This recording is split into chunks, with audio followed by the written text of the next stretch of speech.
Hello students, class 8। आज हम 6 chapter पढ़ेंगे मूर्ख गोपालक, यानी कि मूर्ख ग्वाला।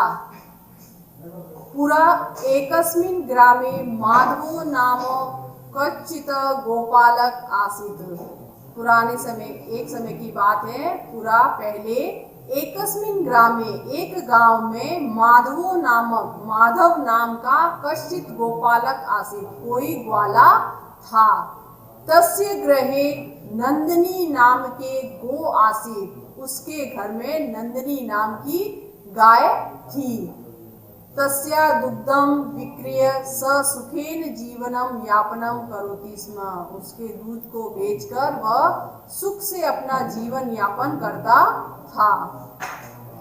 एकदा तस्य भगिने तत्रागत्य सूचितवान, एक दिन क्या हुआ कि तस्य भगिने, उसका भांजा, भगिने यानी भांजा, तत्रागत्य वहां आकर, सूचितवान सूचित किया, उसके मामा को बोला, क्या मातुलो, हे मामा, प्रतिवेशिन श्रेष्ठिन ग्रहे मासानंतर एक यज्ञ संपत्त्यस्यते, यानी कि प्रतिवेशिन पड़ोस में, पड़ोसियों के यहाँ, श्रेष्ठिन व्यापारी, पड़ोसी जो व्यापारी हैं उनके ग्रहे मासानंतर महीने भर बाद एक यज्ञ संप्रतस्यते, यानी समाप्त होने वाला है। एक महीने के बाद एक यज्ञ समाप्त होने वाला है। तस्मिन् उत्सवे, उस उत्सव पर 50 किलो मितस्य क्षीरस्य आवश्यकता भविष्यति, उस उत्सव पर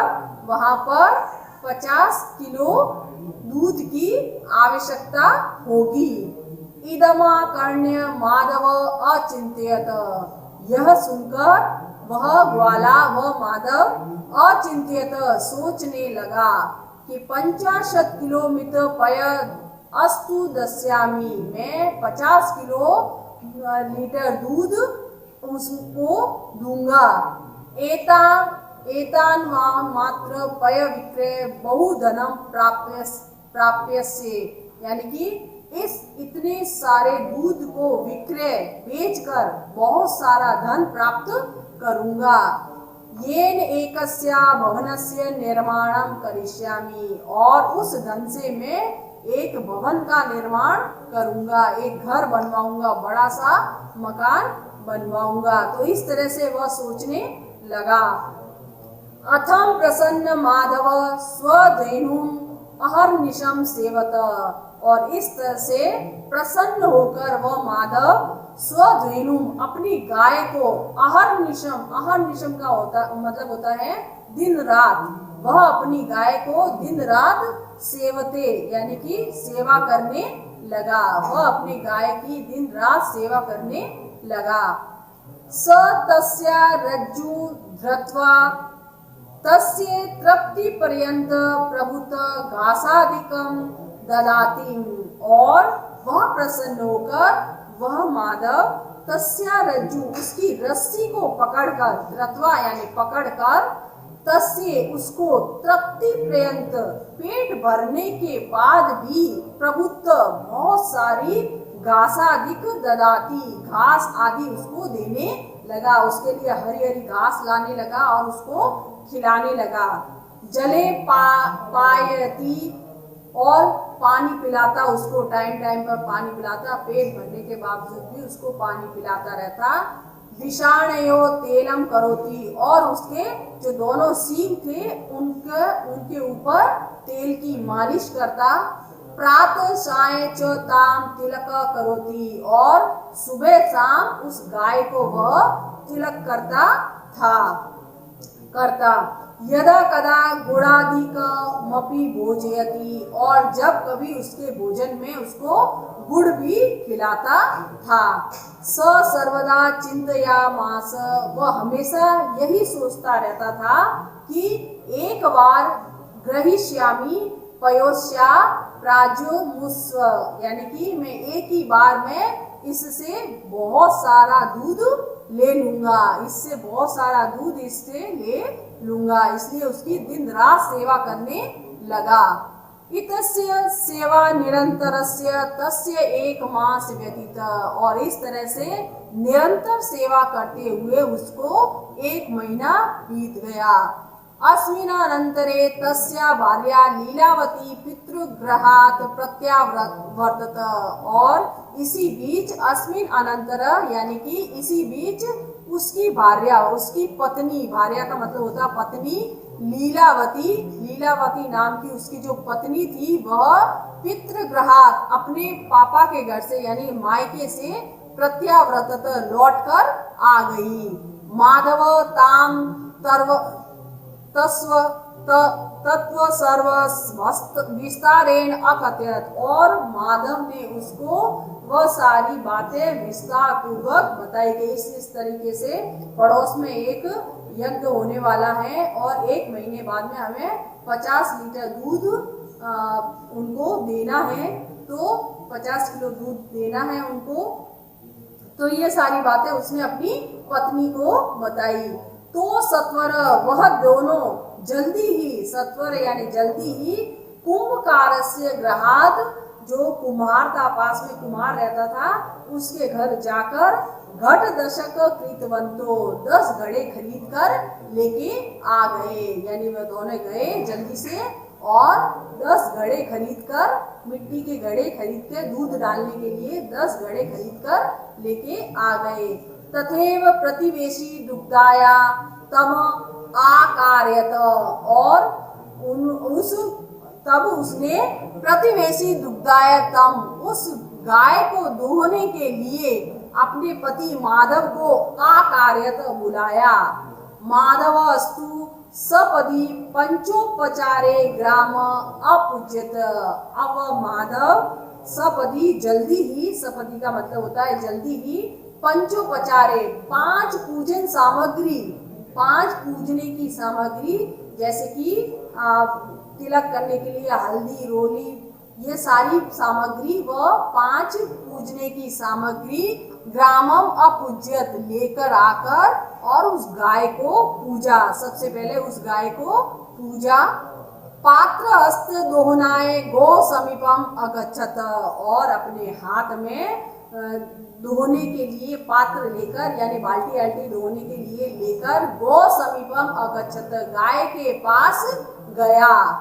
मासेक पर्यंत दुग्धस्य अदोहनात् दुग्धहीना सा माधव हस्ते पात्र दृष्टमेव अकुद्यत। अब क्या हुआ कि जैसे ही वह गाय को धोने के लिए उसके पास गया, 1 महीने से उसको नहीं दुआ था गाय को, तो वह दुग्धहीना हो गई, उसके अंदर दूध नहीं रहा। तो वह दुग्धहीना गाय माधव के हाथ में वो धोने वाले बाल्टी को देखकर दृष्टमेव अकुद्यत, कूदने लग गई, वह गाय कूदने लग गई। माधव पुण्य पुण्य प्रार्थयति, माधव ने उसको हाथ जोड़कर प्रार्थना करते हुए कहा, नंदिनी कथम माँ व्याकुलसी, क्यों मुझे परेशान कर रही हो, हे नंदिनी तुम मुझे क्यों परेशान कर रही हो। 50 किलोमीटर क्षीर सत्वर यच्छ, यानी 50 किलोलीटर दूध जल्दी से दे दो मुझे, जल्दी से मुझे 50 किलो दूध दे दो। पौन पुण्येन द्योग्यम प्रयत्मान, वह बार बार दूध दोने का प्रयत्न करने लगा। माधवा सा पृष्ठ पादाभ्या ताड़ित्वा रक्त रंजितम अकरत, अब उसको माधव को गुस्सा आ गया, उसने उसके गाय के पीठ पर और पैरों पर डंडे से मारना शुरू किया और तेज तेज से उसने डंडे से उसको मारा। मार मार के उसको रक्त रंजितम अकरत, खून से लाल कर दिया, उसके खून निकलने लग गया। उसके पीठ पर और उसके पैरों में इतनी तेजी से डंडों से मारा कि खून निकलने लग गया। तम तादृश्यावस्था वीक्ष्य, और उसकी इस तरह से अवस्था को देखकर, वीक्ष्य यानी देखकर, लीलावती मूर्छिता जाता, वह उसकी पत्नी लीलावती गाय के खून को निकलता हुआ देखकर वह मूर्छित हो गई, वह बेहोश हो गई। बहुभी उपचारे तस्य मूर्छा दूरीकृत्वा माधवा ताम अकथयत। और बहुत उपचार करने के बाद उसकी बेहोशी को दूर किया और फिर माधव उससे कहने लगा, अपनी पत्नी से बोला कि मासानंतरम अहम धनी भविष्यामि इति चिंतयित्वा मास पर्यंत मया धेनुरेव न दुग्धा। उसने अपनी पत्नी से कहा कि महीने के अंत में मैं धनवान हो जाऊंगा, यह सोचकर उसने अपनी पत्नी से कहा कि मैं हमेशा ये सोचता रहता था कि एक महीने के बाद में मैं धनवान हो जाऊंगा। यह सोचकर मैंने एक महीने तक अपनी गाय को नहीं दुआ, एक महीने तक अपनी गाय के दूध नहीं निकाला। अस्मात् कारणादि, और इसी कारण से दुग्धहीना अभवत, वह मेरी गाय दुग्धहीन हो गई, यानी उसके अंदर का दूध सब खत्म हो गया, क्योंकि मैंने एक महीने तक उसको हाथ नहीं लगाया, उसके दूध नहीं दुआ, तो वह दुग्धहीन हो गई। देवी भविष्य चिंताया तु मया स्वीक्रियम विनाशितम। हे देवी, मैंने भविष्य की चिंता करते हुए अपने आज का विनाश कर दिया। ए भी रक्त बिंदु भी मम क्षक्तुरून मिलितम यत लग्धपि कार्यम विचार्य न कर्तव्य। और क्या हुआ कि ए भी रक्त, और मुझे उसके जो खून की बूंदें थी उसको देखकर भी मेरी आंखों में आंसू नहीं आए, और मुझे यह कार्य करने के लिए मतलब मेरे दिल नहीं पसीजा कि मैं क्या कर रहा हूँ। उसकी खून की बूंदें देखकर भी मेरे आंखों में आंसू नहीं आए। लग्धवी कार्यम विचारे न करते हम, और ऐसा छोटा कार्य करने में मैंने विचार नहीं किया। सत्यमेव उक्तम, सत्य कहा गया है। सुविचार्य विधातव्यम कार्यम कल्याण काक्षिणाम यह करोत्य विचारेत स विशिदति मानव।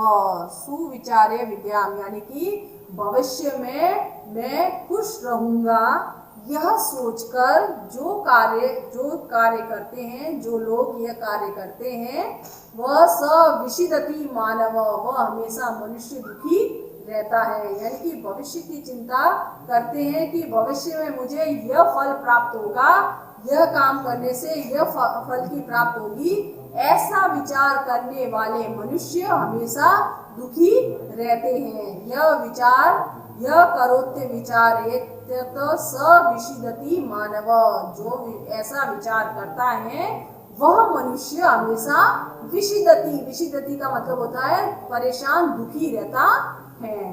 तो बच्चों, इस तरह से आपको ये चैप्टर समझ में आ गया होगा।